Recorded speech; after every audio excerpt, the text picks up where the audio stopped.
அதுமாதிரி நம்முடைய மாண்பு முதலமைச்சர் அவர்களுக்கு திராவிட முன்னேற்ற கழகத்துடைய சட்டமன்ற உறுப்பினர்கள் அனைவரின் சார்பாகவும் எங்களுடைய பிறந்தநாள் வாழ்த்துக்களையும் நான் தெரிவிச்சுக்கிறேன்.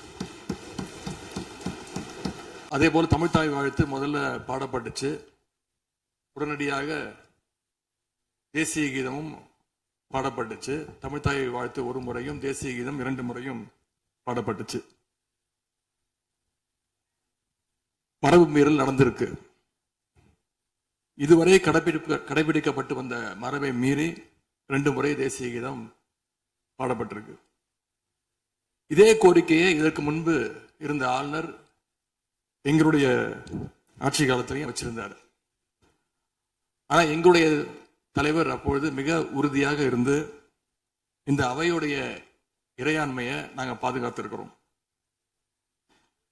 பதவியேற்பு தான் ஆளுநர் மாளிகையில நடந்துச்சு. அங்க அவர் கேட்டுக்கொண்டபடி தேசிய கீதம் வந்தே மாதரம் எல்லாம் பாடினாங்க. ஆனா இப்போ ஆளுநர் உரை மக்களால் தேர்ந்தெடுக்கப்பட்ட பிரதிநிதிகள், சட்டமன்ற உறுப்பினர்கள் நாம பணி செய்கின்ற இந்த சட்டமன்றத்துல தான் வாசிக்கப்பட்டிருக்கு. இது நம்மளோட டெரிட்டரி. இந்த நம்மளுடைய டெரிட்டரிய ஏன் ஆளுநர்கிட்ட கொடுக்கிற அளவுக்கு இங்க என்ன காம்ப்ரமைஸ் நடந்துச்சு அப்படின்னு மக்கள் கேட்க ஆரம்பிச்சிருக்காங்க. மாண்பு உறுப்பினர்,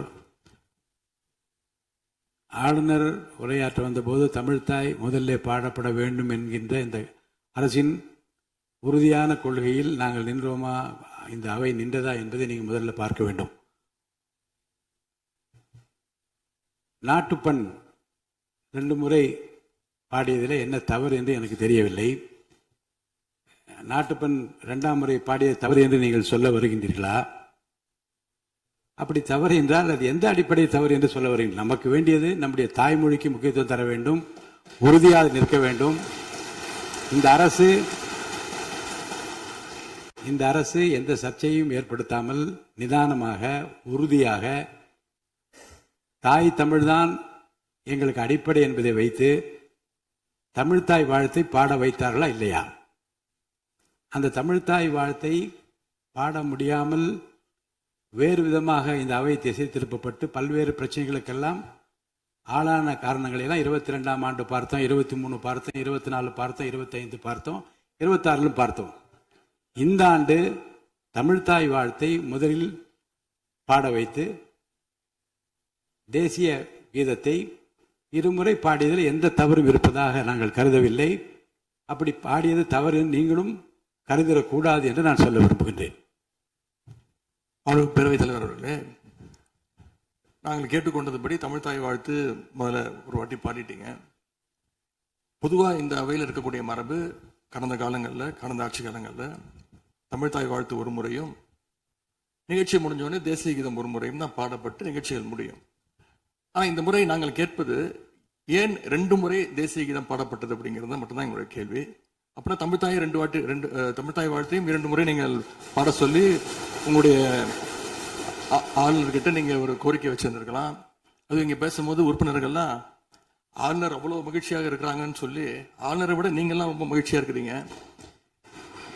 தமிழ்தாய் வாழ்த்தை ஆளுநர் முன்னாடி நாங்க பாடி காட்டிட்டோம் அப்படின்னு பெருமை பொங்கு இங்க எல்லாம் பேசிக்கிட்டு இருக்கிறீங்க.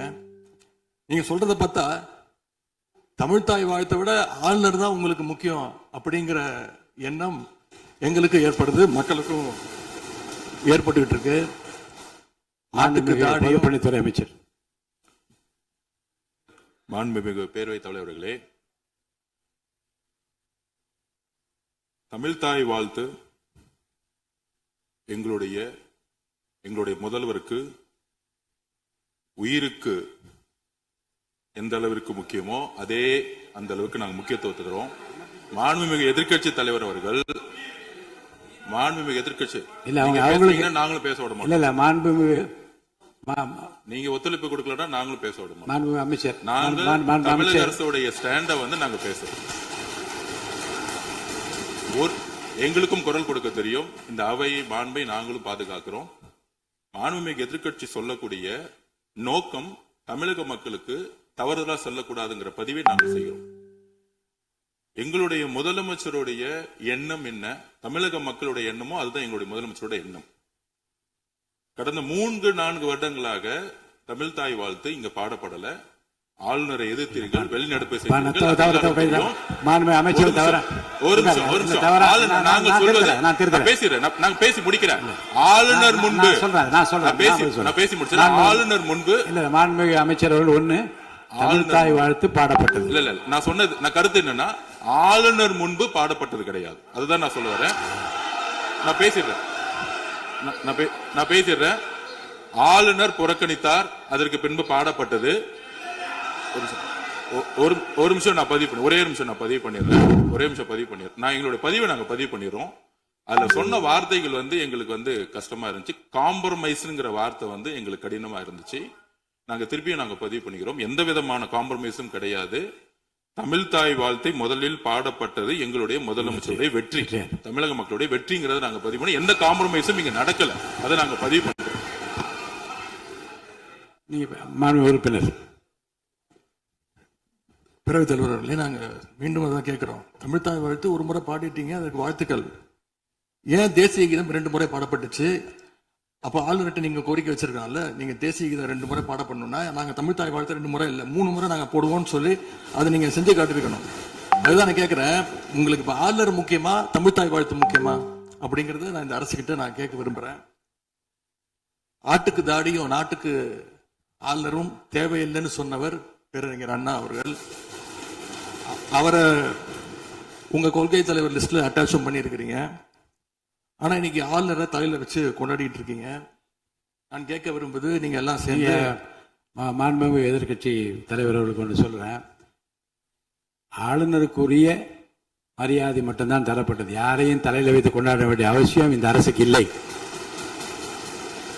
இந்த அவையை பொறுத்த வரைக்கும் இந்த அவையை பொறுத்த வரைக்கும் இருங்க. இந்த அவையை பொறுத்த வரைக்கும்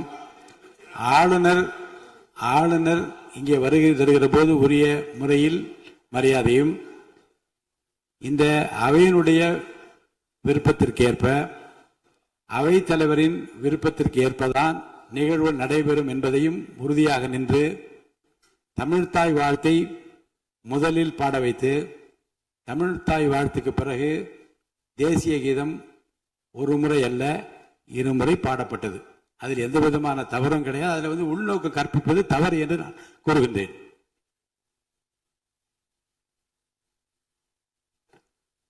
பேரவைத் தலைவர் அவர்களே, கலா யதார்த்தத்துக்கும் ஆளுநர் உரைக்கும் மிகப்பெரிய வித்தியாசம் இருக்கின்றது, மிகப்பெரிய வேறுபாடு எங்களுக்கு தெரிகின்றது. இன்னொரு முக்கியமான விஷயம் பத்தி இந்த நேரத்தில் பதிவு செய்ய விரும்புகிறேன். அறநிலையத்துறையின் அசையும் மற்றும் அசையா சொத்துக்களின் வருவாய் அதன் புனிதமான நோக்கத்திற்கு மட்டுமே பயன்படுத்தப்படும் அப்படின்னு ஆளுநர் உரையில இடம்பெற்றிருக்கு. இந்த கருத்தை பார்க்கும் பொழுது அறநிலையத்துறையே இருக்கக்கூடாது அப்படின்னு சொல்ற பாஜகவுடைய குரலாகத்தான் தாவேக அரசும் சொல்லுதா அப்படிங்கிற சந்தேகம் எங்களுக்கு வருது. பாஜகவும் வலதுசாரிகளும் சொல்றது இதுதான், அறநிலையத்துறை பள்ளி கல்லூரிகளை நடத்தக்கூடாது, அறநிலையத்துறை பள்ளி கல்லூரிகளை நடத்தக்கூடாது அப்படின்னு சொல்லிட்டு இருக்கிறாங்க. இதுக்காக வழக்கும் தொடர்ந்து இருக்கிறாங்க. இந்த நிலைப்பாடு திருமண மண்டபங்கள் வணிக வளங்களோடு நிற்குமா, இல்ல கல்வி நிறுவனங்களுக்கும் இந்த கண்டிஷன்ஸ் அப்ளை செய்யப்படுமா? மாண்புமிகு அறநிலையத்துறை அமைச்சர்கள். மாண்புமிகு பேரவை தலைவர் அவர்களே, மாண்புமிகு தமிழ்நாடு முதல்வர் அவர்களே, அறநிலையத்துறையை பொறுத்த வரைக்கும் கோவில்களின் வருமானம் கோவில்களில் வரக்கூடிய பக்தர்களுக்காக செலவிடப்படும் என்பதை நம்முடைய ஆளுநர் உரையில் இடம்பெற்றதுதான் அதோடைய சாராம்சம். இன்னொன்று, சமீபத்தில் வெளியிடப்பட்ட திருமண மண்டபங்கள் மற்றும் வணிக வளாகங்கள், அந்த பணிகள் துவங்கப்படாத பணிகள் நிறுத்தப்பட்டது என்பது, இந்த பணிகளை பொறுத்த வரைக்கும் நாம் ஆராய்ந்த வரைக்கும் அந்த கோவில்களில் பொதுமக்களுக்கு தேவையான அடிப்படை வசதிகள், பொதுமக்களுக்கு தேவையான தங்குமிட வசதிகள், பொதுமக்கள் பக்தர்கள் வரப்போது அவர்களுக்கு தேவையான அடிப்படையிலான கழிப்பறை வசதிகள் போன்ற இந்த வசதிகளை மேம்படுத்துவதை காட்டிலும் இவர்கள் கமர்ஷியலாக கோவில்களுக்கு திருமண மண்டபங்கள் கட்டுவதிலும் வணிக வளாகங்கள் கட்டுவதிலும் அதன் மூலமாக வருவாய் ஈட்டுவதை மட்டுமே குறிக்கோளாக வைத்துக் கொண்டு இந்த திட்டங்களை துவங்கியதன் காரணமாக மேலும் அதன் மீது பல்வேறு நீதிமன்ற வழக்குகள் ஸ்டே ஆர்டர்ஸ் இருப்பதனால நாம் அதையெல்லாம் ரத்து செய்து அறிவிச்சிருந்தோம். இதற்கு ஒரே ஒரு உதாரணமாக எந்த அளவிற்கு கோவில்களை கமர்ஷியலாக மாற்றுவதற்கு கடந்த ஆட்சி காலத்தில் முயற்சி செய்து கொண்டிருந்தார் என்பதற்காக ஒரே ஒரு சிறிய உதாரணத்தை மட்டும் சொல்லிடுறேன். அருள்மிகு குன்னூரில் இருக்கக்கூடிய அருள்மிகு விநாயகர் திருக்கோயில், ஏறத்தாழ அந்த கோயில்கள்ல இருந்து கோயில் நிதியை பயன்படுத்தி 10 கோடி ரூபாய்க்கு 10 கோடி ரூபாய் மதிப்பில ஒரு மல்டி லெவல் கார் பார்க்கிங் வசதியை அந்த கோயிலுக்கு ஏற்படுத்துவதற்கான திட்டத்தை இந்த அரசு அனுமதித்திருக்கிறது. இதற்கு முன்னால் இருந்தக்கூடிய அமைச்சர் அவர்கள் அதை அறிவித்திருக்கிறாங்க. அந்த கோயில்ல ஒட்டுமொத்தமாக மாதத்திற்கு வரக்கூடிய பக்தர்களின் எண்ணிக்கையே 500 தான் ஆவரேஜா. அதே போல அந்த கோவில்களுக்கு அடிப்படையில கழிப்பறை வசதி கூட கிடையாது. இது மட்டும் இல்ல, குன்னூர் மற்றும் உதகையை சுற்றி இருக்கக்கூடிய அனைத்து பகுதிகளிலும் இருக்கக்கூடிய 50 கோவில்கள்ல பேசிக்கா இருக்கக்கூடிய டாய்லெட் ஃபெசிலிட்டிஸ் கூட அங்க இருக்கக்கூடிய கோயில்களுக்கு கிடையாது. அப்படிப்பட்ட இடங்கள்ல கோயில் நிதியை பயன்படுத்தி எதற்காக மல்டி லெவல் கார் பார்க்கிங் தேவைப்படுது? அப்ப இது கமர்ஷியல் திட்டங்கள் இல்லையா? கோவில் நிதியை இப்படி கமர்ஷியலாக பயன்படுத்துவதற்கு எதிராக தான் நாம இந்த திட்டங்களை எல்லாமே தடுத்து இந்த திட்டங்கள் தேவையில்லை, அதற்கு பதிலாக நம்முடைய அரசாணையிலே வெளியிட்டிருக்கிறோம். மிக தெளிவாக கடைசி வரியை படித்து பார்த்தால் எல்லாருக்கும் தெரியும். இந்த கோவில் நிதியை பயன்படுத்தி கோவிலும் பக்தர்களும் பயன்படக்கூடிய வகையில மாற்று திட்டங்களை உருவாக்கும்ன்ற வரியை நம்ம மென்ஷன் பண்ணியிருந்தோம். எந்த இடத்திலையுமே மக்கள் பயன்படக்கூடிய கல்வி நிலையங்களையோ இல்ல இது போன்ற மருத்துவ வசதிகளையோ நாம செய்து தர மாட்டோம்னு சொல்லல. இன்னும் சொல்ல போனா கடந்த 5 ஆண்டுகள்ல ஒன்றிய அரசின் நிதி உதவியோடு பழனியில பாத்தீங்கன்னா ஒரு சித்த மருத்துவமனை கட்டுவதற்கான நிதி உதவியை ஒன்றிய அரசு தருவதற்கு தயாராக இருந்தது.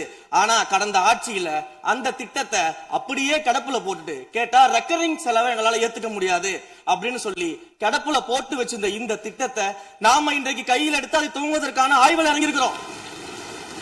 அப்ப எந்த இடத்திலையுமே மக்கள் பயன்பெறக்கூடிய திட்டங்களை நாம தடுக்கவும் இல்லை, நாம யாருக்கும் பி டீமாக இருந்து வேலை செய்ய வேண்டிய அவசியமும் இல்லை. கோயில்களின் நிதியை ஒரு காலமும் கமர்ஷியலாக பயன்படுத்த வேண்டிய அவசியமும் மாண்புமிகு தமிழ்நாடு முதலமைச்சர் தலைமையிலான தமிழக வெற்றி கழகத்தின் ஆட்சிக்கு தேவையும் இல்லை. மாண்புமிகு உறுப்பினர் சேகர் பாபு. மாண்புமிகு பேரவைத் தலைவர் அவர்களே, இந்து சமய அறநிலைத்துறை கொடைகள் என்ற ஒரு சட்டம் இருக்கின்றது. அந்த சட்டத்தில் விதி 69 என்ற குறிப்பிடப்பட்டிருக்கின்ற அந்த பணிகள் சட்ட விதிகளுக்கு உட்பட்டு சட்டத்தின் 36 பிரிவிலிருந்து தான் இந்த பணிகள் மேற்கொள்ளப்பட்டன. குறிப்பாக ஏதோ அமைச்சரே முடிவு செய்து திருமண மண்டபங்களையும் வணிக வளாகங்களையும் ஏற்படுத்துவதற்கு உத்தரவிட்டதாக மாண்புமிகு அமைச்சர் அவர்கள் அவைக்கு உண்மைக்கு புறம்பான தகவலை தந்து கொண்டிருக்கின்றார். ஒவ்வொரு திட்டங்களும் அன்றைய காலகட்டத்தில் இருந்த சட்டப்பேரவை உறுப்பினர்களுடைய பரிந்துரையின் அடிப்படையில் சட்டப்பேரவை உறுப்பினர்கள் கேட்டுக்கொண்டதற்கு அடிப்படையில் தான் அனைத்து திட்டங்களும் அந்த காலகட்டங்களில் கொண்டு வரப்பட்டது. அதோடு மட்டுமல்ல, உறுப்பினர் அவர்கள் குறிப்பிட்டு கூறினார், குன்னூரிலே மல்டி லெவல் கார் பார்க்கிங் கொண்டு வரப்பட்டது என்று. அங்கே இருக்கின்ற 56 கோயில்களையும் நான் குன்னூரிலே 5 நாட்கள் ஊட்டியிலே முகாமிட்டு அனைத்து கோயில்களுக்கும் நேரடியாக சென்று ஆய்வு செய்தோம். அந்த ஆய்வின் அடிப்படையில் அந்த திருக்கோயில்களுக்கு வருகின்ற பக்தர்களுடைய அடிப்படை தேவைகளுக்கு வருமானத்தை உயர்த்துவதற்காக குன்னூருக்கு சுற்றுலாவிற்கு வருகின்ற மக்களுடைய வாகனங்கள் போதிய அளவிற்கு பார்க்கிங்களுக்கு இடமில்லாமல் தவிக்கின்ற சூழ்நிலையில் அங்கே மல்டி லெவல் பார்க்கிங் கொண்டு வந்தால் நகராட்சி பரிந்துரையின் அடிப்படையில் வருமானம் பெருகும். அந்த வருமானம் திருக்கோயில்களுடைய மேம்படுத்துகின்ற பணிகளுக்கு உதவும் என்பதற்காகத்தான் அந்த பணிகளை மேற்கொண்டோம் என்பதை மாண்புமிகு அமைச்சர் அவர்களுக்கு இப்போது யார் அறிவுறுத்தி, ஒரு நிமிஷம், யார் அறிவுறுத்தி இந்த அரசாணையை வெளியிட்டிருக்கின்றாரோ அவர்தான் அப்பொழுது ஆணையாளராக இருந்தபோது இதே அறிவுறுத்தின் பேரில் அரசாணையை வெளியிட்டிருக்கிறார் என்பதை பேரவைத் தலைவருக்கு, பேரவைத் தலைவர் வாயிலாக அமைச்சருக்கு தெரிவித்துக் கொள்கிறேன். மேலும் அவர் கூறுவதற்கு எனக்கு பாயிண்ட் ஆஃப் ஆர்டர்ல பதில் கூறுவதற்கு அனுமதிக்க வேண்டும். மாண்புமிகு பேரவைத் தலைவர் அவர்களே, குன்னூரில் இருக்கக்கூடிய அந்த விநாயகர் கோயிலுக்கு சொந்தமான இடத்துல மல்டி லெவல் கார் பார்க்கிங் அமைப்பதற்கு ஏற்கனவே அங்க இருக்கக்கூடிய நகராட்சி நிர்வாகம் ப்ரப்போசல் வழங்கிய போது அந்த நகராட்சி நிர்வாகத்திடம் நம்முடைய நிலத்தை குத்தகைக்கு கொடுத்து அதன் மூலமாக இருக்கக்கூடிய வருவாயை வைத்துக் கொண்டு நாம் முடிந்த வரையில் நம்முடைய கோயில்களுக்கு தேவையான அடிப்படை வசதிகளை நாம் செய்து கொடுக்கலாம். ஆனால் கோயில் நிதியவே 10 கோடி எடுத்து அங்க மல்டி லெவல் கார் பார்க்கிங் வந்து எந்த விதமான பொதுமக்களும் பக்தர்களும் கேட்கல. பக்தர்களும் பொதுமக்களும் கேட்பதெல்லாம் கோயிலுக்கு உள்ளே சென்று மனநிறைவோடு தரிசனம் செய்துவிட்டு வெளியே வரும் பொழுது அவர்களுக்கு தேவையான அடிப்படை வசதிகளை தான் பக்தர்கள் கேட்டுக் கொண்டிருக்கிறார்கள். அதை செய்தாலே போதுமானது. மாண்புமிகு எதிர்க்கட்சி தலைவர் பேசுகிறீங்க. மாண்பு போதுங்க. நீங்க சொன்னீங்க விளக்கம் சொல்லி திருப்பி இதை நான் அனுமதிக்க முடியாது. மாண்புமிகு எதிர்க்கட்சி தலைவர் பேசுங்க. வேண்டாம், போதும். நீங்க பதில் சொல்லிட்டீங்க பாருங்க. மல்டி லெவல் கார் பார்க்கிங் தேவைன்னு அவர் இல்லைன்னு சொன்னாரு. ஏன் போட்டு நீங்க சொல்லிட்டீங்க. அதோட விவாதம் முடிந்தது. மாண்புமிகு எதிர்க்கட்சி தலைவர் பேசுங்க. நீங்க திரும்ப எதுக்கு பாயிண்ட் பாடுற? இனிமே எதிர்க்கட்சி தலைவர் பேசி முடிக்கிற வரைக்கும் குறுக்கீடுகள் அவசியம் இருந்தால் அனுமதிப்பேன். அனுமதிக்க முடியாது. எதிர்க்கட்சி தலைவர் பேசலாம். ஒரு குற்றச்சாட்டு இல்ல, அவர் விளக்கம் தான் சொன்னார். என்ன குற்றச்சாட்டு சொன்னாரு? அவர் விளக்கம் சொல்லிட்டாரு. மாண்பு எதிர்க்கட்சி தலைவர் நீங்க பேசலாம். இனி மாண்பு எதிர்க்கட்சி தலைவர் பேசி முடிக்கிற வரைக்கும் எந்த குறுக்கீடுகளுக்கும் நான் அனுமதிக்க முடியாது. அவசியம் ஏற்பட்டால் விதிகள் உட்பட்டு அனுமதிக்க வேண்டிய உரிமை எனக்கு இருக்கிறது. இப்போது மாண்பு எதிர்க்கட்சி தலைவர் பேசலாம். சொல்லிட்டீங்க. நீங்க பதில் பாருங்க. அவர் சொன்ன உடனே நீங்க பதில் சொல்லிவிட்டீர்கள். குற்றச்சாட்டு அல்ல, விளக்கம் சொன்னார் அவரு. 10 கோடி ரூபாய்க்கு இந்த இடத்துல 10 கோடி ரூபாய்க்கு கோயில் படத்தை எடுத்து ஏன் பயன்படுத்தினீங்க? அது வேற எதுக்கு பக்தர்களுக்கு பயன்படு விளக்கம் சொன்னார். அவ்வளவுதான். குற்றச்சாட்டு எப்படி வராது? உங்க மேல குற்றச்சாட்டு வைக்கலையே. தவறா பயன்படுத்தினீங்க, அதுல தவறு நடந்து அவர் சொல்லலையே. அதை குற்றச்சாட்டாக எடுத்துக்கொள்ள முடியாது, விளக்கமாகத்தான் எடுத்துக்கொள்ள முடியும். மாண்புமிகு எதிர்க்கட்சி தலைவர் அவர்கள் பேசலாம்.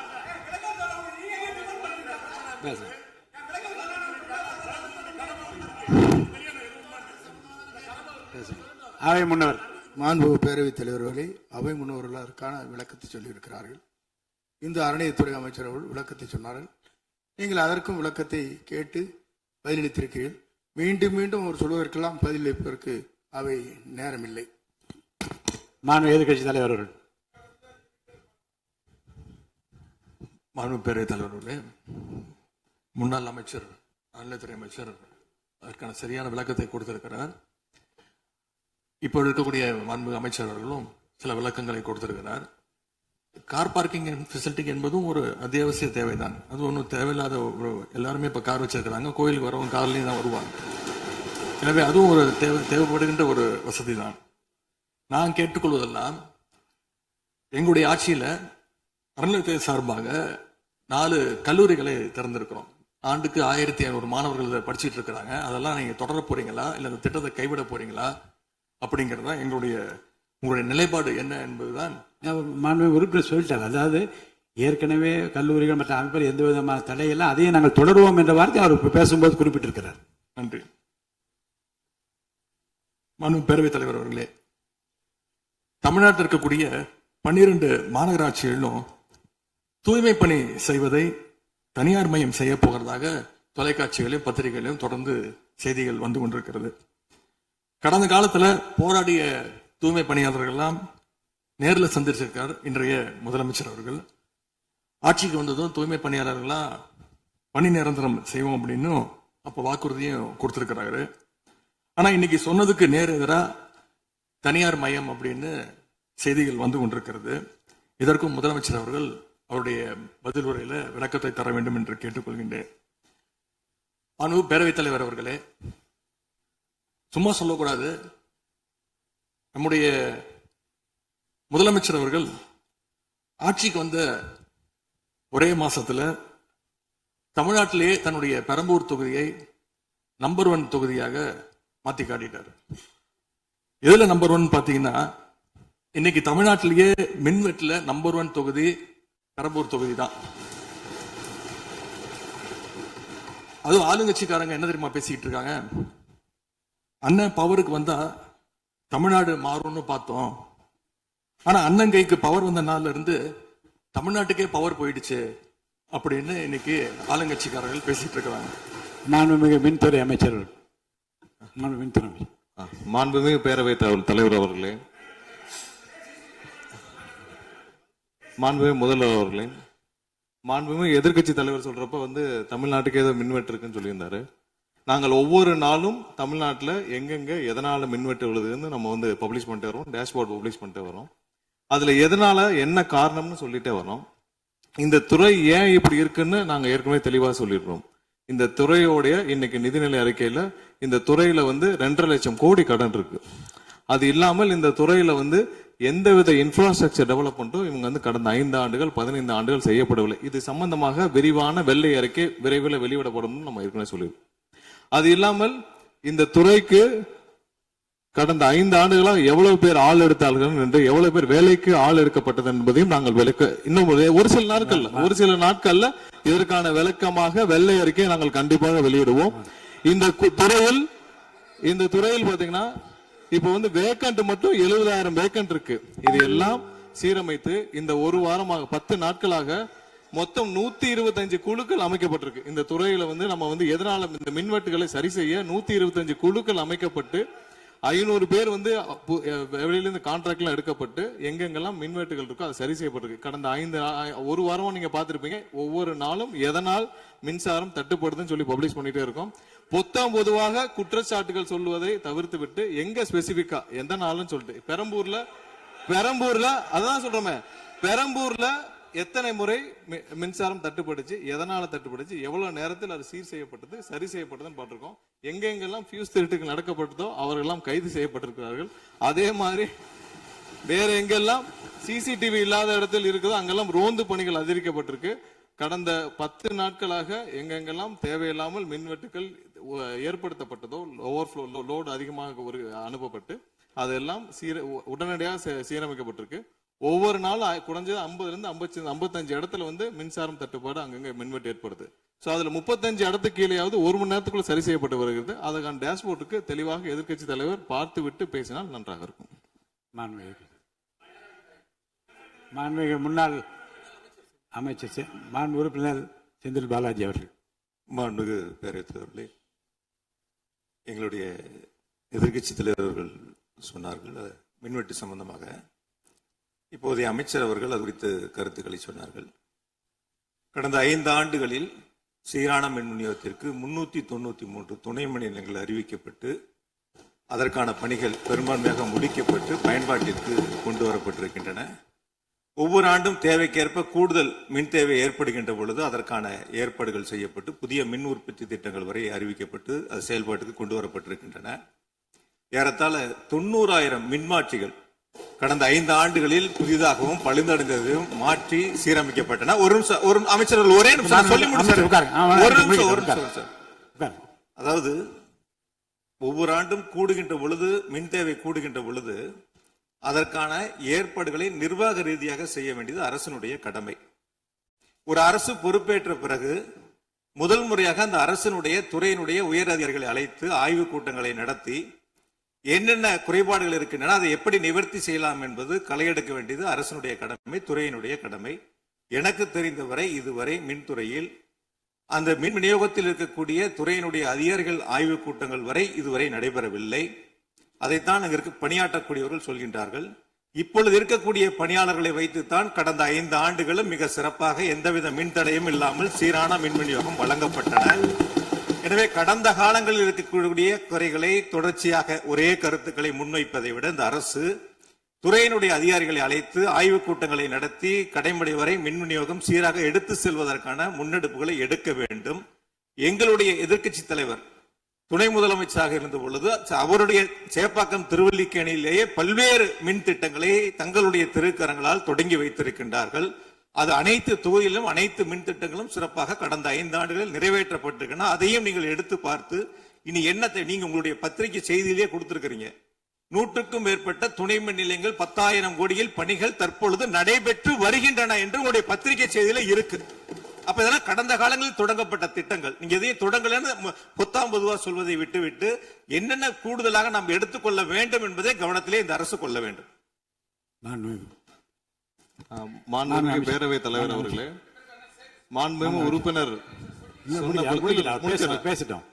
மாண்புமிகு உறுப்பினர் சொன்னப்ப சொன்னாரு அறிவிப்புகள் நிறைய செஞ்சிருக்கோம்னு. கடந்த ஆட்சியில் அறிவிப்புகள் மட்டும்தான் செஞ்சிருக்காங்க, எதையும் செயல்படுத்தவில்லை.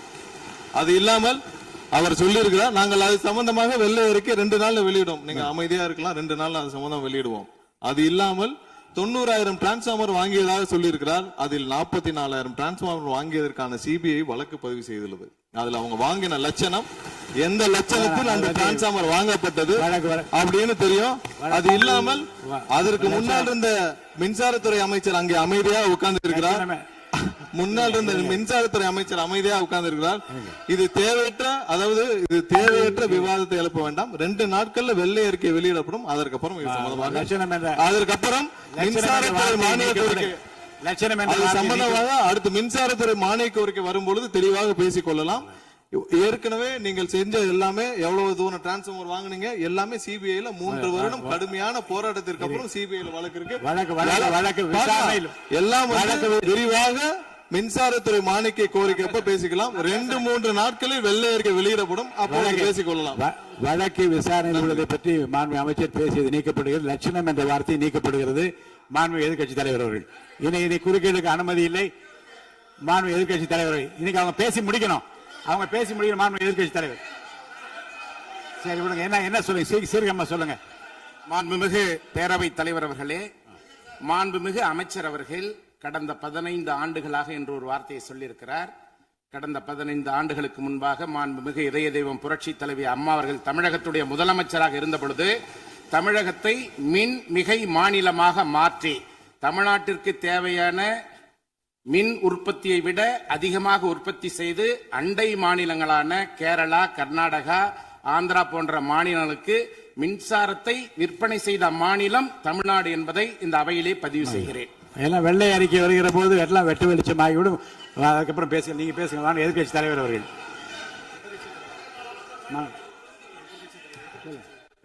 மாண்பு உறுப்பினர். மாண்பு பேரவைத் தலைவர்களே, மாண்புமிகு மின்துறை அமைச்சர் ஊடகங்களை நல்ல சிறப்பாக கையாளுறவர். கொஞ்ச நாள் அமைதியா இருக்காருன்னு பார்த்தா இன்னைக்கு இங்கேயும் அந்த முயற்சி எடுத்திருக்கிறாரு. எத்தனை கோடி கடன் இருக்கிறது இன்னைக்கு நேற்று இல்லை. இது சேவைத்துறை, போக்குவரத்துறை, மின்துறை, இதெல்லாம் சேவைத்துறை. லாப நட்டம் பார்க்குற விஷயம் இல்லை. கடன் இருந்தாலும் பொதுமக்களுக்கு மின்சாரம் சென்று சேர்கிறதாங்கிறது முக்கியமான பிரச்சனை. கடந்த 5 ஆண்டுகள்ல இந்த பிரச்சனை இல்லாம இதே கடனோடு இதே ஊழியர் பற்றாக்குறையோடு தான் செயல்படுத்தினோம். ஊழியர் பற்றாக்குறையை எப்படி சரி செய்வதுங்கிற பிரச்சனை எங்களுடைய ஆட்சி அமைந்த பொழுது கொரோனா உச்சத்தில் இருந்தது, பொருளாதார நெருக்கடி இருந்தது. அதையெல்லாம் படிப்படியாக சீரமைத்து அப்பொழுதுதான் நம்முடைய முன்னாள் மின்துறை அமைச்சர் சகோதரர் செந்தில் பாலாஜி அவர்கள் சொன்னது போல 95,000க்கு மேற்பட்ட டிரான்ஸ்பார்மர்ஸ் அங்கங்க நிறுவியிருக்கோம். அது எல்லாமும் போட்டோ எடுத்து அவர் எல்லாத்தையுமே ரெக்கார்ட் பண்ணி வச்சிருக்காரு. வேணா உங்களுக்கு அதெல்லாம் கொடுக்குறோம். சட்டமன்றத்திலும் எல்லோருக்கும் வழங்கப்பட்டது. அதே போல பெரம்பூர் தொகுதிக்கு பக்கத்து தொகுதியான எங்களுடைய தலைவர் தளபதி அவருடைய தொகுதியான குளத்தூர் தொகுதியில 220 kVA புதிய மின் நிலையம் துவக்கி வைக்கப்பட்டு அந்த பகுதி எல்லா பகுதிக்கும் சேர்த்துதான் சரி செய்வதற்கான வாய்ப்பு வழங்கப்பட்டிருக்கிறது. போய் நீங்க கொஞ்சம் ஆய்வு பண்ணுங்க. அடுத்தது ஃபியூஸ் கேரியர் திருடு போனதை சொன்னார். ஒரு சிறப்பான காட்சியை வெளியிட்டார். பகல் நேரத்தில் சிறப்பான வெயிலில் ஃபியூஸ் கேரியர் திருடப்படுகிறது. அப்ப திருடு போனது ராத்திரிக்கு தான் கரண்ட் ஆஃப் ஆகுது. எங்கேயோ சர்க்கியூட்டை கரெக்ட் பண்ணி வச்சு அதுல டைமர் வச்சிருப்பாங்க பிறகு. இங்க புடுங்கன்னா ராத்திரி 7 மணிக்கு மேல தான் அங்க கரண்ட் ஆஃப் ஆகிற மாதிரி டைமர் வச்சு ஃபியூஸ் கேரியர்லாம் புதுசா வந்திருக்குதாங்கிறது எங்களுக்கே சந்தேகமா இருக்கு. பேரவைத் தலைவர் அவர்களே கொஞ்சம் இருங்க. ஒரு புகார் சொல்லுகிற போது இந்த ஃபியூஸ் கேரியர் முன்னவர் மாண்பு பேரவைத் தலைவர் அவர்களே, முன்னாள் மின்துறை அமைச்சர் விளக்கத்தை சொன்னார். அதையே நீங்கள் கோடிட்டு நீங்களும் பல்வேறு விளக்கங்களை சொல்வது இந்த சபையில் உடைய நேரத்தை போக்குவது மட்டுமல்ல, சபைக்கு மீண்டும் உங்களுக்கு பதிலளிக்க வேண்டிய நேரம் இருக்கிறது. எதிர்க்கட்சி தலைவர் அவர்கள் பேச வேண்டிய நேரம் இருக்கிறது. ஆகவே நீங்கள் இந்த நேரத்தை தவிர்த்து நீங்கள் பேசுகிற போது இந்த கருத்துக்களை சொல்லலாம். எதிர்க்கட்சி தலைவர் அவர்கள் நீங்க பேசலாம். முடிச்சிட்டீங்க. ஃபியூஸ் கேரியர் திருடு போறது மாத்திரம் இல்ல, தனிப்பட்ட நபர்களுடைய மோட்டார்ல இருக்கிற காப்பர் வயருக்காக திருடுவது என்பது காலங்காலமாக நடந்து வருவது. ஏதோ ஃபியூஸ் கேரியர் அதுல இருக்கிற காப்பருக்காக திருடினாங்கன்னு இப்போ ஒரு கண்டுபிடிப்பை வெளியிட்டு இருக்கிறீங்க. இது தனியாருக்கு நடப்பது, அரசுக்கும் நடப்பது. ஆனால் அந்த ஃபியூஸ் கேரியர் எந்த நேரத்தில் திருடப்பட்டது என்ற காட்சியை நீங்கள் தான் வெளிப்படுத்தினீர்கள். அதற்கும் இதற்கும் சம்பந்தம் இல்லை. எனவே வெளியில பேசுற மாதிரியே சபையில் பேச வேண்டாம் என்பதனை தயவு செய்து கேட்டுக்கொள்கிறேன். நேரத்தை பத்தி அவை முன்னவர் சொன்னீங்க. நம்முடைய அவைத்தலைவர் தான் 50 நிமிஷமா பேசிட்டு இருக்காரு. நாளில் ஒரு பகுதி நேரம் அண்ணன் தான் பேசிட்டு இருக்காரு. அப்படி திருப்பி பேசுங்க. மாண்புமிகு எதிர்க்கட்சி பேரவைத் தலைவர் அவர்களே, அவைத்தலைவரை பற்றி சொல்லவே கூடாது, சபையில் இடம்பெறக்கூடாது என்பதை தெரிவித்துக் கொள்கிறேன்.